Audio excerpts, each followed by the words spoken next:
All right, we would like to demonstrate on how to refill Xerox 700, 700i, J75, C75, even Xerox 560, 570, J70. They are pretty much the same.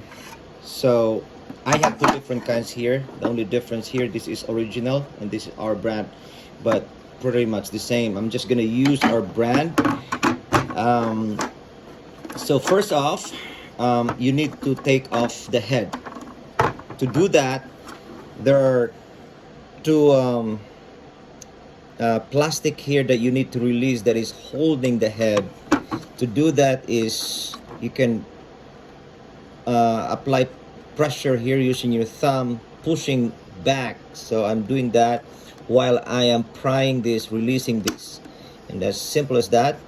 After that, there are two plastics here in the inside, but we only want to release the big one, the bigger one. So the bigger one is right here on the top.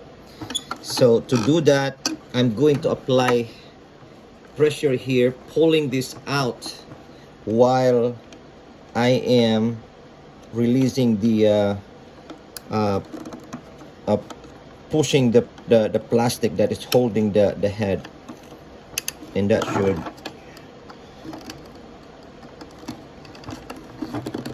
take care of the problem. All right, so once the head is off, next you have to remove the plug. With this, you need to be careful on removing the plug, because once you fracture the side of it and then you put it back, there is a possibility that you will have toner leaking out. We don't usually send the plug with the purchase of our toner powder, but sometimes customer will request, so we do that, but we don't really do that. Okay, so you can use thin or flathead screwdriver, something thin, and you can just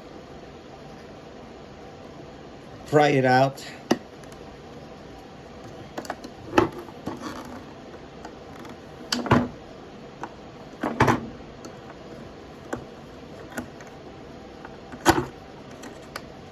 All right, okay, so that's off.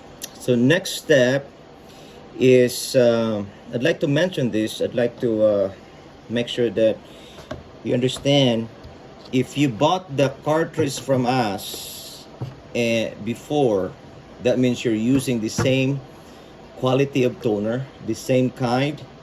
We only sell toner from powder from Japan, so you don't need to clean this. But if you are using a cartridge from different manufacturer, not from us, we would recommend that you vacuum out, that you clean out, because we don't want our powder to mix with other brand that would contaminate the powder, and that would compromise the quality. The even fusing, you may have problem because other brand, they have poor quality and even fusing problem with their powder. So after that, you can just open the bag and refill the desired amount. We would recommend about 600 grams to 650 grams. After that, you put the plug back like that, and then reattach the head. Just push it like that, and that should take care of it. All right, last step is replacing the reset chip. It's easy. Instead of pushing the chip the way it is right now, you can just use your finger to release the plastic, or you can use screwdriver so that the plastic that is holding the chip will come up. That's the same procedure with the original. Only the only difference is there's a plastic right here on the end holding the chip, but pretty much the same. All right, so once this is off, you can open this packaging, the new reset chip, and then after that just have to put this back. This one should be facing down, okay, facing towards the cartridge, and this one right here should be facing up. So what you're gonna do is put it like that, and I'm gonna use my finger, and I'm gonna use my other finger to push the plastic, and that should lock the chip. After that, you can put it in your printer, and you can refill the cartridge as much as you want, as long as the components are working fine. All right, if you have any question, you can email us or send us a message through our YouTube channel. Thank you for watching.